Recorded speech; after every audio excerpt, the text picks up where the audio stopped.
Welcome to the Commercial Real Estate Investing from A to Z podcast. I'm your host, Steph Boldrini. This podcast is for everyone who wants to be part of our real estate family and learn commercial real estate investing from A to Z. I'll be sharing with you tips for real estate investing while being mentored by a few people with several years of experience so that you and I can make the least amount of mistakes as possible and succeed a lot faster. My goal is to keep things very straightforward because I value your time and you are here to learn. With that, in the last episode, we learned how you can improve your entire life from A to Z, from the personal to the business, and make all of your dreams come true. And in this episode, we are covering how real estate can be beneficial for tax purposes. We'll talk a little bit about self-storage investing, and we will also understand a little bit more about a different asset class as far as investments, and that is the ATM world.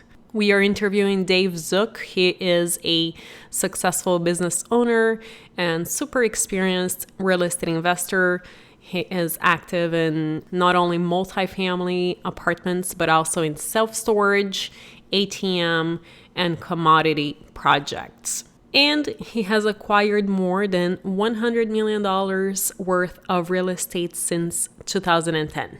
Here we go. Dave, thank you so much for joining us. You are such an incredible person that everyone has been telling me about. And I saw you present at the Real Estate Guys event a couple of weeks ago, and you were such a genuine person that I decided to reach out to you to talk about self-storage. Why don't we start with you telling us a little bit about you? Yeah, well, thanks for having me on your show, Stephanie. I had a good time at the Real Estate Guys syndication event. People often ask me how I got started in real estate. And my story is that I got chased into real estate. I had a tax problem. I actually grew up thinking that I was never going to be a real estate investor. My dad invested in some real estate, and he bought some farms and land, and he bought some single family homes. He self-managed some of those single family homes, and I just realized early on that I didn't want to have anything to do with that.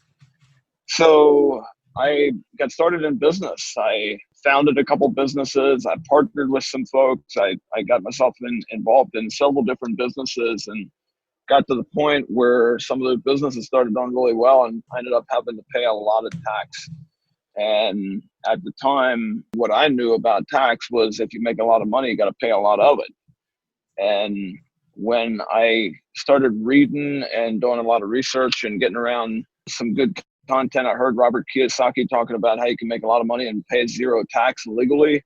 I had to know more of what he was talking about, and I stalked him. And I followed him to the Real Estate Guys Summit at Sea, him and his team, his CPA and Ken McElroy and his real estate guys. And that's sort of where my journey into real estate started. Once I realized that could be a real tax shelter, not only a wealth building tool, but a tax shelter, I became really interested. And all of a sudden I wanted as much as I could get my hands on. So then you understood that you could have a lot of tax benefits through real estate. What happened next? So what kind of pushed me over the edge was a while back, I think it was for the year 2011. I made my quarterly tax payments. I sort of was getting a feeling like we might have a tax issue, but I wasn't totally prepared for what was coming. I got the call on April the 13th from my CPA saying, "Hey, we took all your deductibles, you paid your quarterly payments, but you still owe $373,422 and some change." So in all, I paid around $500,000 in tax that year. Prior to that time, I was having a lot of fun. I was busy. I was putting a lot of time and energy into the business, but it didn't feel like work. It was so much fun. But when I had to pay almost half my earnings back to the government, it wasn't so much fun anymore. And I knew there was a better way. After that, I realized through my research that Multifamily apartments can be a really good tax shelter. I bought several hundred units of multifamily apartments, and I've been tax-free ever since. I haven't paid federal tax in a lot of years now. You are not alone in the real estate world, which is great. So let's talk about taxes. What are some of the great real estate tax benefits that people may not know about? The Trump tax law change that came through in late 17, early 18, there was some stuff in there that just really sweetened the real estate game for investors. And being able to take bonus depreciation now on new or used equipment, combine that with some leverage, combine that with some cost segregation studies. I mean, it's ridiculous amount of relief you can get. Can you avoid taxes forever? Or are the people who will potentially inherit some of these properties end up having to pay these taxes? So that's a good question. And, I get that question a lot. There's a lot of people out there that think, like I used to, that if you make a lot of money, you got to pay a lot of tax. Then the next question is, well, you got to pay the tax sometime. You might as well just pony up and pay it now rather than later. And those two questions are almost the same. Yes, if you don't know what you're doing, you have to pay a lot of tax when you make a lot of money. If you don't know what you're doing, you also have to pay the tax sometime. So you're really just playing a deferral game. So yeah, if you don't know what you're doing, you're going to have to pay it sometime. But no, if you're strategic and you have a plan and you got good team members around you, you can make a lot of money. You can pay no tax ever. It's not something where you're just deferring and you got to pay it 5 years from now, 10 years from now. It's a game that if you get good at playing the game, you've got good team members around you, good CPA that can help you plan and strategize, you don't have to pay the tax ever. Let's switch gears a little bit. You are an incredibly successful syndicator and you have a few asset classes that you fundraise for. Let's talk about one of my favorite ones, self-storage. Why did you pick that asset class? And tell us whatever else you would like to share about self-storage. I was interested in self-storage from the time I was in my early 20s. My family business is a modular building business. And when I was in my early to mid 20s, I used to deliver some of these buildings down to a dealer of ours who had a self-storage facility. And I remember clearly he would tell me that, oh my goodness, this is like the easiest way to make money ever. And I never forgot it. And so I was interested, but I was so busy and I didn't have a really good access point. I didn't know a good team, but I was interested. And the other thing that in the last several years, I kept hearing this over and over again, how self-storage is typically a really good asset class to own in some kind of a pullback or a recession. Whenever there's disruption in the marketplace, self-storage is typically an asset class that shines. When people are moving and when people are downsizing, they're moving from a home to an apartment, when businesses are downsizing, when there's divorce, when there's any kind of disruption, people are getting relocated, self-storage shines. So if you can own an asset class that does really well in good times and does as well or maybe even better in bad times, I like it. That's exactly why I like it too. Thank you for sharing that. My next question is, I really appreciate the fact that you have diversity outside of real estate as you are a syndicator. You actually are fundraising for a very interesting class, which is ATM Machines. Can you share with us how you came across that as an opportunity and why did you decide to fundraise outside of real estate? ATMs is simply a form of real estate. It doesn't sound like it, but what you're really getting when you're talking about an ATM investment, you're investing in an ATM location. And instead of having a building sitting on that real estate, or instead of having, thousands of square feet, or you're talking by the acre, you're getting a location agreement that's 3 foot by 3 foot. And so it is a real estate play, but you're extracting value from that 3 foot by 3 foot square foot space. It may be one of the highest uses of square footage that you can get in real estate. So yes, you're using the ATM as a mechanism to get to the cash flow. But what you're really doing is you're securing a location agreement in a high foot traffic area and you're monetizing it. How did you come across this? I mean, I've been an investor since I was in my late teens, and I've invested in all kinds of different things personally.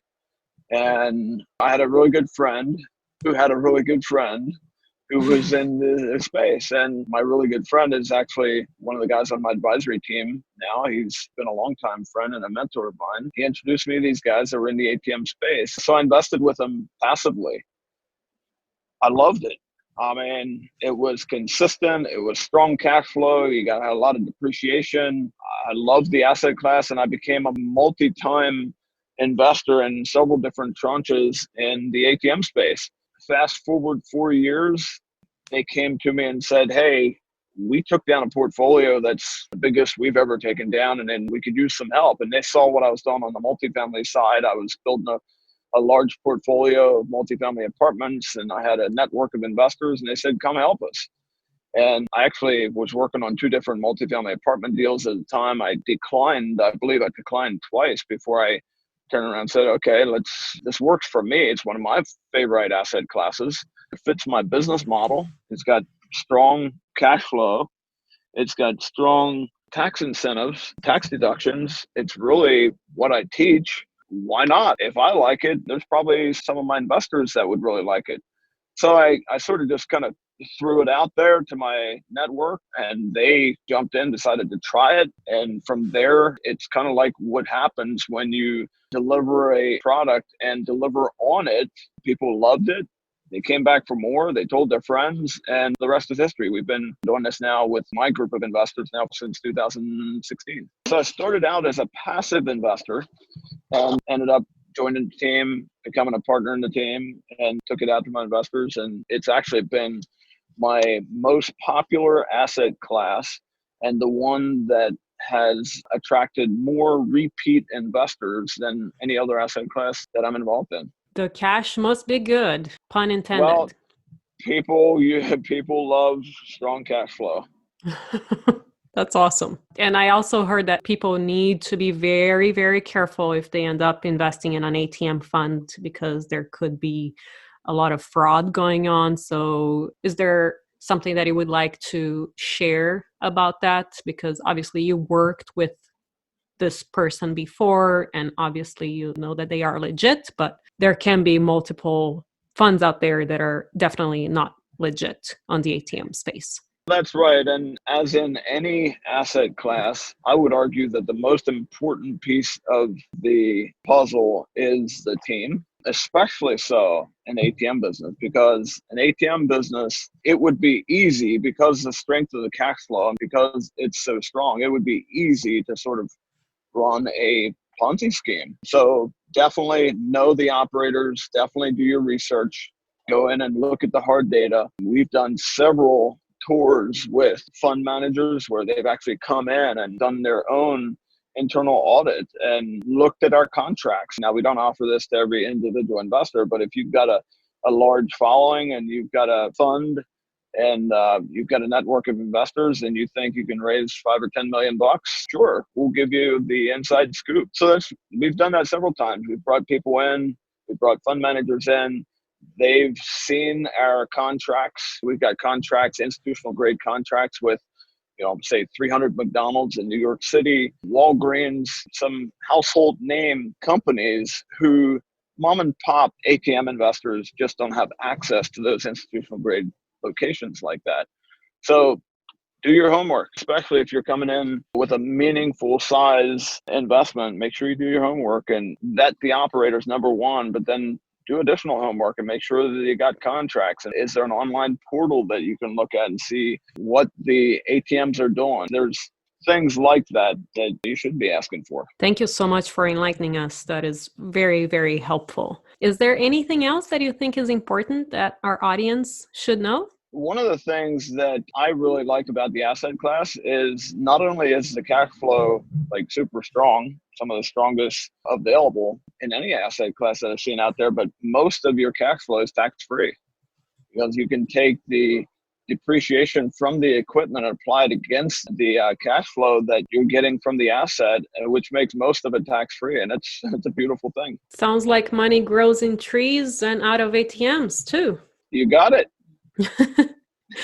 How can our listeners get in touch with you? They can go to our website at therealassetinvestor.com, or if they reach out to us or one of my team members at info@therealassetinvestor.com. In fact, your listeners reach out to us, I'll send them a report that I put together. Kind of outlines maybe the 5 reasons that you should consider putting self-storage in your portfolio. And then I've also got a report on ATMs. So if there's anything that you want to know, the 5,000-foot view, and kind of gives you the breakdown on why ATMs and the overall dynamic of it, I've got a report on ATMs as well. And I'd be happy to send them either one of those, either one or both.